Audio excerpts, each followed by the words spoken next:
एक सेब खाओगे तो डॉक्टर को दूर भगाओगे, एक सेब रोजाना जैसी कई कहावतें हम बचपन से सुनते आए हैं। बचपन में हमें यह भी बताया जाता था कि सेब की खेती सिर्फ कश्मीर और हिमाचल प्रदेश जैसे ठंडे राज्यों में ही होती है। लेकिन जरा कल्पना कीजिए, अगर गर्म और मैदानी इलाकों में रहने वाले किसानों के बाग बगीचों में या किचन गार्डन में भी सेब की खेती शुरू हो जाए तो क्या होगा। जी हाँ, आपने सही सुना, गर्म इलाकों में सेब की खेती। नमस्ते, मेरा नाम है सर्वेश बुंदेली और आप देख रहे हैं किसान ऑफ इंडिया का खास शो कृषि की बात।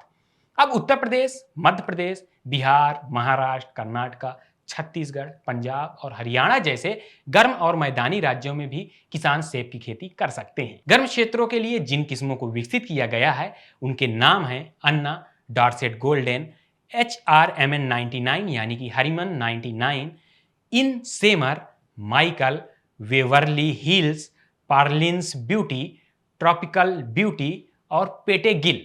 कृषि शोध बताते हैं कि गर्म क्षेत्रों में उगाई जाने वाली ये किस्में जून के महीने में लगभग पककर तैयार हो जाती हैं।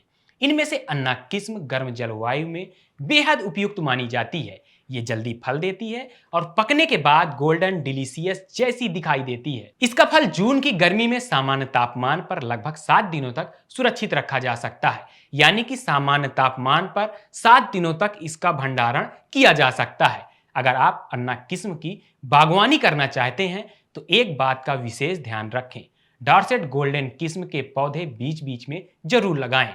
यह किस्म भी गर्म क्षेत्र के लिए विकसित की गई है। रिसर्च में ऐसा पाया गया है कि अगर अन्ना के साथ 20% डॉर्सेट गोल्डन के पौधे उचित दूरी पर लगाए जाएं तो परागण अच्छा होता है और उत्पादन भी बेहतर मिलता है। अब बात करते हैं एक और चर्चित किस्म HRMN 99 यानी कि हरिमन 99 की, जिसे हिमाचल प्रदेश के बिलासपुर जिले के प्रगतिशील किसान हरिमन शर्मा ने विकसित किया है।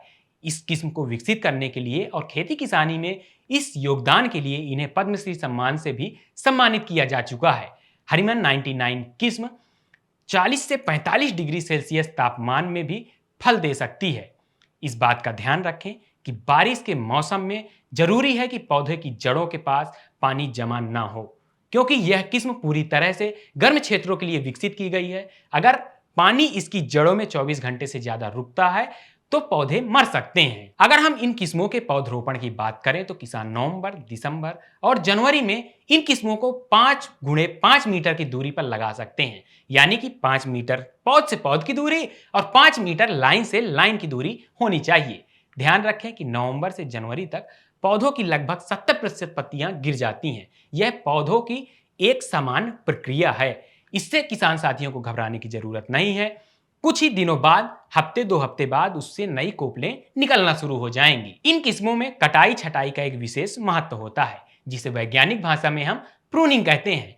प्रूनिंग नवंबर के आखिर या दिसंबर के शुरू में करनी चाहिए, जब पौधा डॉर्मेंट अवस्था में हो, यानी कि नई कोपलें निकलने से लगभग 10 से 15 दिन पहले। प्रूनिंग करते समय किसान साथियों को इस बात का विशेष ध्यान देना चाहिए कि प्रूनिंग जो डाल होती है उसमें जहां से बड निकलने वाला हो उसके ऊपर से करना चाहिए। और एक बात का और ध्यान देना चाहिए कि हॉरिजेंटल जो हम लोग प्रूनिंग करते हैं वह एक वैज्ञानिक तरीका नहीं है। हमें अम्ब्रेला आकार में प्रूनिंग करनी चाहिए, यानी कि जो जड़ें या ब्रांचेस निकली होती हैं उनमें जहां से नोड निकलने के चांस हो या कहें कि नई कोपले निकलने के चांस हो, उसके ऊपर से हमें उसकी प्रूनिंग कुछ अम्ब्रेला आकार में करना चाहिए। प्रूनिंग के बाद कटे हुए भाग पर एक पेस्ट लगाना जरूरी है, जिसे बनाने के लिए 25 ग्राम कॉपर ऑक्सीक्लोराइड, 10 ग्राम बाविस्टीन, 1 ग्राम स्ट्रिप्टोमाइसिन सल्फेट, 1 ग्राम टेट्रासाइक्लिन और 100 मिलीलीटर फ्लैक्स ऑयल को मिलाकर उस पेस्ट को तैयार कर सकते हैं। इस पेस्ट को कटे हुए हिस्से पर अच्छी तरह से लगा देना चाहिए।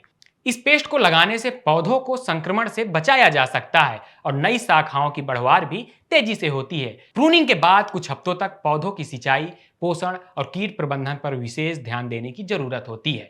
ये थी गर्म इलाकों में या कहें कि गर्म इन्वायरमेंट में सेब की खेती की कुछ वैरायटियां, जिसको किसान साथी अपने यहाँ लगाकर अच्छा उत्पादन ले सकते हैं। हम फिर लौटेंगे ऐसी ही एक नई कृषि तकनीक और जानकारी के साथ। तब तक देखते रहिए किसान ऑफ इंडिया। नमस्कार। किसान ऑफ इंडिया के YouTube चैनल को सब्सक्राइब करने के लिए नीचे दिया हुआ सब्सक्राइब बटन दबाएं और किसान ऑफ इंडिया से जुड़े सभी अपडेट्स को पाने के लिए बेल आइकॉन दबाना ना भूलें। जो है आपके आसपास, आपके शहर का खास, वो दिखाएगा आपको DNN 24, आपका अपना डिजिटल न्यूज नेटवर्क। तो फिर कीजिए लाइक, सब्सक्राइब और फॉलो।